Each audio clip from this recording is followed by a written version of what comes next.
I'm an office worker in Seoul, Korea, and this is what I eat for lunch part 70. Today I'm at Oiji, a fusion Korean restaurant in Yeonnamdong. They offer meal options during lunch and drinks in the evening. And it's super accessible right near the entrance of Yeonnamdong. You can enjoy a variety of fusion dishes based on Korean cuisine. It's also a great spot for solo diners. Both tables next to me were also people dining alone. I ordered a Polak roll cheese soft tofu stew. It came with a big chunks of soft tofu and egg, and cheese was layered both under the pot and sprinkled on top. A small bowl of Polak roll was placed on top. One cool thing was that they placed a small portable stove under the bowl so it stayed warm the whole time. The combo of melted cheese and soft tofu helped to neutralize the spiciness. The stew looked really fiery but turned out to be just right level of spicy, which made it easier to enjoy. The broth seemed to be seafood based rather than meat based. There was quite a lot of cheese which made it fun to scoop up and eat. The Polak roll was on the salty side, so I'd recommend mixing it well with the tofu for a balanced bite. Rice is sold separately and I skipped it this time. The dish was 14,000 Korean won. Let me know where I should go next. Bye!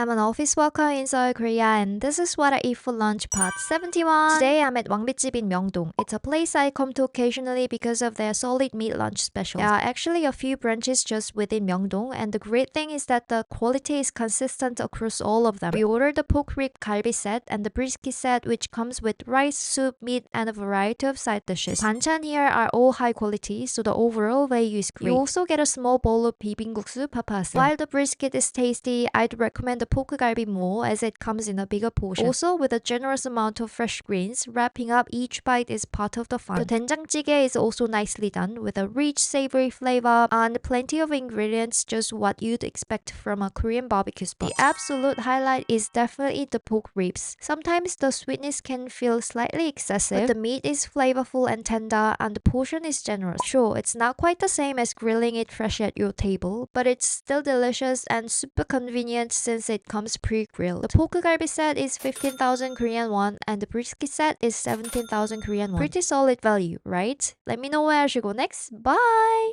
I'm an office worker in Seoul, Korea, and this is what I eat for lunch part 72. Today I'm at 장인 Dakgalbi to eat dakgalbi, spicy stir-fried chicken. I had a good experience at the Myeongdong branch before, but today I got the impression that it's not as good as before. The advantage of this place is that it has a self-serve veggie bar, so you can grab as many greens as you like. We ordered the cheese dakgalbi, which is the default item. We went with medium spice, but it ended up being a bit too spicy for me. I probably should have gone with mild. 장인 Dakgalbi is a chain, and when I visited last year, I remember thinking it was better than other big-name dakgalbi places. But today's visit felt average. Not bad, but certainly fell short compared to before. We did not add any extra toppings, so it was just chicken and cabbage. Normally, dakgalbi includes things like sweet potatoes, rice cakes, or extra cheese. That said, the stretchy mozzarella in the center of the pan was tasty and helped balance the spiciness. I also made good use of the fresh greens to wrap up bites. I remember this place being more flavorful and punchy, so I left feeling like I lost a favorite spot. But hey, the Korean dessert fried rice at the end was the best part. Honestly, I wish they had that as a standalone dish. Total came out to 13,000 Korean won per person. I might try a different branch next time. Let me know where I should go next. Bye!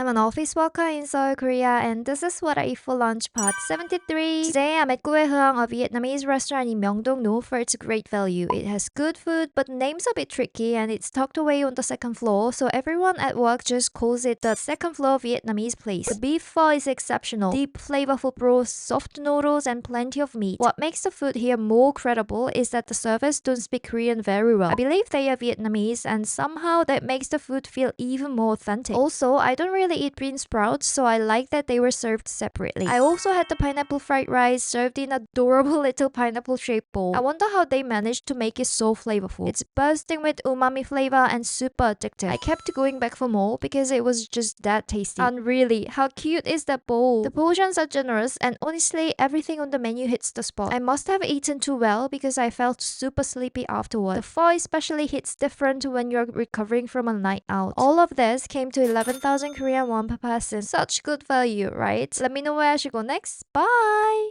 I'm an office worker in Seoul, Korea, and this is what I eat for lunch part 74. Today I'm at Gatten스시, a conveyor belt sushi restaurant at Seoul Station. As mentioned before, Seoul Station has quite a few famous restaurants. Gatten스시 is a chain restaurant with decent quality. The price varies by plate color, and if you don't see something on the belt, you can place a custom order, which is great when you're craving something fresh. As soon as you're seated, they serve you a cup of warm soup, and you will find pickled ginger and soy sauce in the condiment straight in front of you. Honestly, doesn't everyone spend more time choosing what to eat than actually eating? It's not just me, right? I love raw shrimp, so it's always the first thing I grab. I also picked out some fatty bluefin tuna belly. It looked super fresh with its vibrant color and glossy. Also, it melted in my mouth. The unwritten rule of conveyor belt sushi spot. You're always thinking about your next bite while chewing. Watching the fresh sushi roll by is part of the fun here. I immediately grabbed the freshly made aged kimchi and flounder sushi when it came out. It had a great toasted sesame aroma. I also went with the salmon buldak mayo sushi, which was creamy and satisfying. I finished with the salmon belly topped with roe. The rich, fatty taste that filled my mouth was wonderful. At the end, the staff comes by to count your plate by color and you pay at the register. I had 5 plates for 30,000 Korean won. Let me know where I should go next. Bye!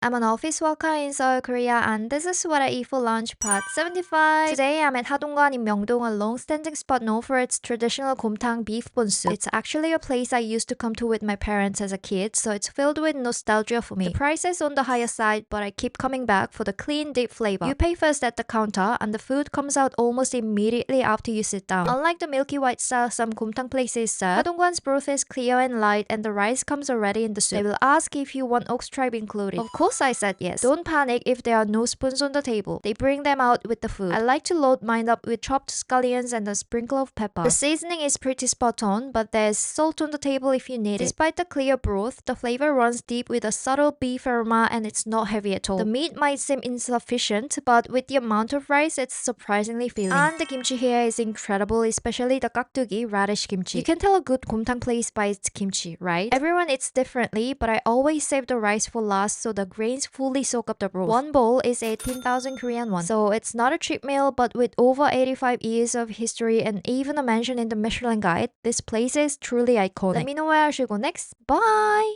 I'm an office worker in Seoul, Korea, and this is what I eat for lunch part 76. Today I'm at Ssap, a Thai restaurant located in Hyundai Seoul. There are tons of food options here, so it's always tough to choose, but the realistic looking food displays at Ssap caught my eye. If you speak Thai, let me know what the name means. I went with the single person set, which came with fried chicken over rice and a Thai style egg salad. The egg salad featured a soft boiled egg with a crispy coating topped with a sweet and tangy Thai sauce. It looks simple, but the sauce really made it addictive. I kept going back for more. Highly recommend it as an appetizer. The chicken rice came with a whole fried chicken leg on top of stuffed fried rice. They even give you plastic gloves so you can tear into it. I drizzled the leftover egg salad sauce over the rice and it was really delicious. The chicken itself was well seasoned and crispy, though it was not anything particularly unique. It tasted more like regular fried chicken rather than something distinctively Thai as in pad Thai. That said, the portion was huge and the meat was tender and juicy. The fried rice was nicely done too, but overall I found the flavors milder than I expected. If you're hoping for bold Thai seasonings, this might feel a bit underwhelming. But if you're not into strong spices or herbs, this spot could be a great intro to Thai food. The total came to 17,000 Korean won. Let me know where I should go next. Bye!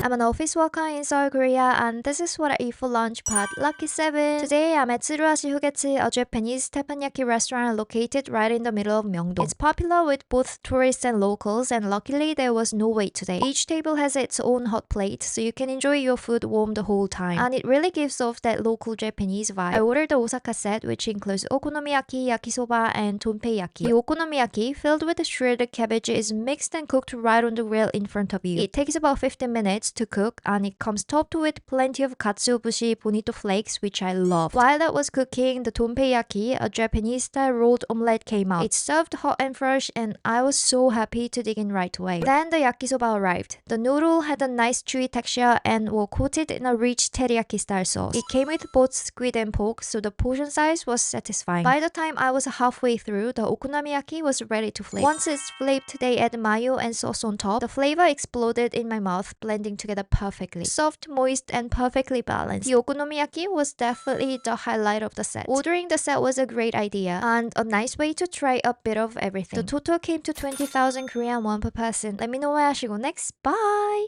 Did you know there's a Chipotle style place in Korea? I'm an office worker in Seoul, Korea, and this is what I eat for lunch, part 78. Today I'm at Cuchara, a Mexican casual restaurant in Gwanghwamun. It's one of the few places in Korea where you can build your own burrito bowl, just like at Chipotle. Since this ordering style is not that common in Korea, they have a clear guide on how to order, which is helpful. I like burrito bowls too, but today I went with a salad base. I added fajita veggies and kidney beans and chose al pastor for my protein. I also added avocados as an extra topping. A staff member follows along as you go down the line and ask which ingredient you like, so you only get what you want, which is nice. My al pastor salad bowl filled with colorful toppings was ready in no time. I still remember when I first had Chipotle in the US, my first reaction was wow, salty. But Cuchara has flavors that are definitely Mexican, just without being overly salty. Despite having multiple sauces, the flavors felt really balanced. If you mix everything with the salad underneath, it makes for a hearty and satisfying meal. Kind of like a Mexican style bibimbap, I guess. Oops, drop the bite. You know the 3-second rule, right? With the avocado add-on, the total came to 14,400 Korean won. Let me know what I should go next. Bye!